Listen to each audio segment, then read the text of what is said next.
Hi welcome back maths Naresh ఈ class. ఇవాళ మనం ఇంజనీరింగ్ ఫస్ట్ ఇయర్ సెమిస్టర్ 2కి సంబంధించిన M2లోని లాప్లాస్ ట్రాన్స్ఫార్మ్స్ అనే చాప్టర్లో నుంచి మనం లాప్లాస్ ట్రాన్స్ఫార్మ్స్ దానికి సంబంధించిన ప్రాబ్లమ్ని డిస్కస్ చేద్దాం. అంటే definition of Laplace transforms. Find L of f of t where f of t ఇచ్చేసాడు. సో అంటే లాప్లాస్ ట్రాన్స్ఫార్మ్స్ డెఫినేషన్ నుంచి ఉపయోగించి చేస్తాం. సో ఏంటి Laplace transform definition? L of f of t is equal to integral 0 to infinity e power minus st into capital f of t dt. ఇది Laplace transforms definition. అయితే ఇక్కడ 0 to ఇన్ఫినిటీని మనం 0 to pi మళ్ళీ pi to infinity అలా split చేసి ఆ యొక్క ఫంక్షన్ని రాస్తాం. Okay, yes. అలా చేసిన తర్వాత ఇంటిగ్రేషన్ చేసి లిమిట్స్ని సబ్స్టిట్యూట్ చేస్తాం. ఓకే, మరి చూద్దాం. గివెన్ ఫంక్షన్ ఇచ్చాడు కదా, అది రాస్తున్నాను. So given that capital F of tea is equal to sine T when 0 less than t less than pi. Next 0 when t greater than pi. మరి లాప్లాస్ ట్రాన్స్ఫార్మ్స్ డెఫినేషన్ ఉపయోగించి చేస్తున్నాం. By the definition of Laplace transforms. ఏంటి definition? L of f of t is equal to integral 0 to infinity e power minus st into capital F of t into dt. ఇప్పుడు 0 to ఇన్ఫినిటీని మనం 0 to pi to infinity లాగా split చేద్దాం. So that is equal to integral 0 to pi e power minus st into capital F of t dt. అదేవిధంగా plus integral pi to infinity e power minus st into capital F of t dt. Okay, ఇప్పుడు మీరు observe చేస్తే ఇక్కడ integration మనం టీతో చేయాలి. అంటే tea limits అనేవి 0కి పైకి మిడిల్లో ఉంటాయి. అంటే 0 less than t less than pi. t lies between 0 to pi. 0 less than t less than pi. Okay, ఇక్కడ t అనేది పై కంటే ఎక్కువ, ఇన్ఫినిటీ కంటే తక్కువ ఉండాలి. అంటే pi less than t less than infinity అన్నమాట. ఓకేనా?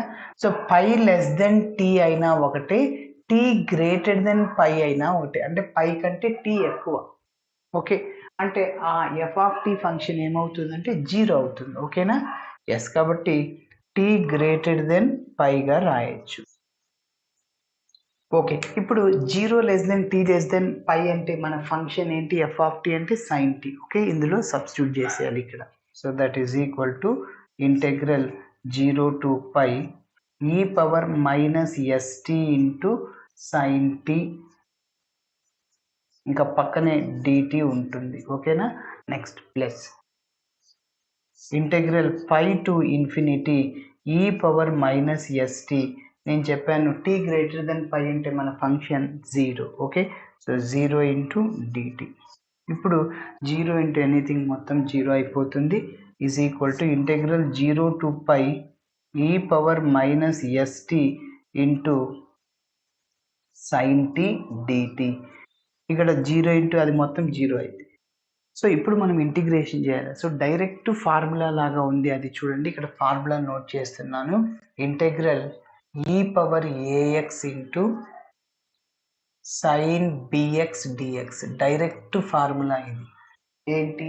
e power ax by a square plus b square into a sine bx minus b cos bx. ఇది ఫార్ములా అన్నమాట. యాక్చువల్గా ఇక్కడ కాస్ bx ఉందనుకోండి, అప్పుడు e power x by a square plus b square into a, first cos వస్తుంది, a cos bx plus b sine bx. Cos ఉంటే plus వస్తుంది మిడిల్లో, సైన్ ఉంటే మైనస్. మీరు దాంతో కంపేర్ చేయండి దీన్ని. అక్కడ ఇంటిగ్రేషన్ ఎక్స్తో చేసి మీకు టీతో చేయాలి. ఈ పవర్ ఏఎక్స్ అక్కడ ఎక్స్ కోఎఫిషియంట్ ఏ, ఇక్కడ టీ కోఎఫిషియంట్ మైనస్ ఎస్, అంటే since A is equal to minus S. B sine BX, X coefficient ఇక్కడ 1, సైన్ 1 ఇంటూ టీ, కాబట్టి బి ఈజ్ ఈక్వల్ టు 1 అనమాట. సైన్ 2t ఉందనుకో బి ఈజ్ ఈక్వల్ 2 అవుతుంది. ఓకేనా? Yes. So ఆ ఫార్ములాలో సబ్స్టిట్యూట్ చేయండి. So L of capital F of tea is equal to integral, డైరెక్ట్గా ఇంకా ఇంటిగ్రేషన్ చేస్తున్నా కాబట్టి మళ్ళీ ఇంటిగ్రేషన్ రాయకూడదు, లిమిట్ సబ్స్టిట్యూట్ చేయాలి. ఓకే? ఎస్. చెప్పండి. E power AX, e power minus yes into T అనమాట. ఇక్కడ వేరియబుల్ ఎక్స్ కాదు T, by A square plus B square. A square అంటే ఏ అంటే minus S whole square plus B అంటే 1 square అంటే 1. Okay.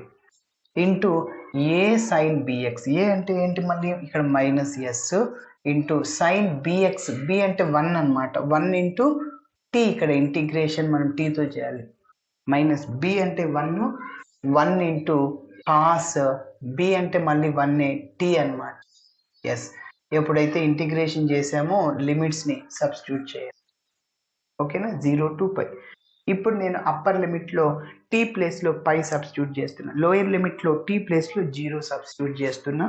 So that is L of capital F of tea is equal to e power minus t ప్లేస్లో ఏం చెప్పాను, pi, అంటే pi into s అన్నా s into pi అయినా ఒకటి, minus yes into pi or pi into s whatever it is, divided by minus స్క్వేర్లో plus అవుతుంది s square plus 1 into t ప్లేస్లో పై సబ్స్టిట్యూట్ చేయండి, minus yes into sine pi minus cos pi.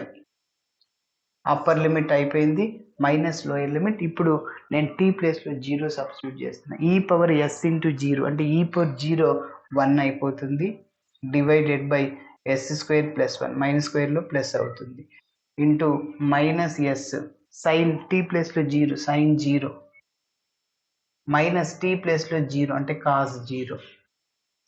Yes. So which is equal to e power minus pi into s divided by yes square plus 1 into minus s. గుర్తుంచుకోండి, sine n pi దాని value 0, sign 100 పై దాని value 0, sign n పై 0. ఎన్ ప్లేస్లో 1 2 3 ఏదైనా substitute చేయండి. Sign 2 ఎన్ ప్లేస్లో 2 పెట్టండి 0, sign 3 పై 0, 100 పై 0. అదే cos n పై value ఎంత అంటే -1 హోల్ పవర్ ఎన్, అంటే ఎన్ను బేస్ చేసుకొని మనం చెప్పచ్చు. ఇక్కడ ఎన్ అంటే 1 తీసుకోండి, కాస్ పై అంటే -1 హోల్ పవర్ 1 అంటే -1. ఎన్ ప్లేస్లో 2 తీసుకోండి, కాస్ 2 పై -1 హోల్ స్క్వేర్ అంటే ప్లస్ అయిపోతుంది. ఎస్. కాబట్టి సైన్ పై 1 ఇంటూ పై ఏం చెప్పాను 0, మైనస్ కాస్ పై ఎంత value -1. Okay. Upper limit minus lower limit కదా, so -1 by yes square plus 1 into minus s, sine 0 అంటే 0, కాస్ 0 అంటే 1 గుర్తుంచుకోవాలి. So which is equal to e power minus pi into s divided by yes square plus 1, ఇక్కడ ఇదంతా 0 అయిపోతుంది, minus minus plus 1, ఇక్కడ minus, ఇక్కడ minus plus అయిపోతుంది, so 1 by yes square plus 1. So రెండిట్లో నుంచి డినామినేటర్ నుంచి 1 బై ఎస్ స్క్వేర్ ప్లస్ 1ని కామన్ తీస్తున్నాను. సో ఇక్కడ మిగిలింది ఏంటంటే e power minus pi S plus 1. Okay. So ఇలా చేయాలి. Thanks for watching my video. నచ్చితే ఖచ్చితంగా మీ ఫ్రెండ్స్ కూడా షేర్ చేయండి. బాయ్.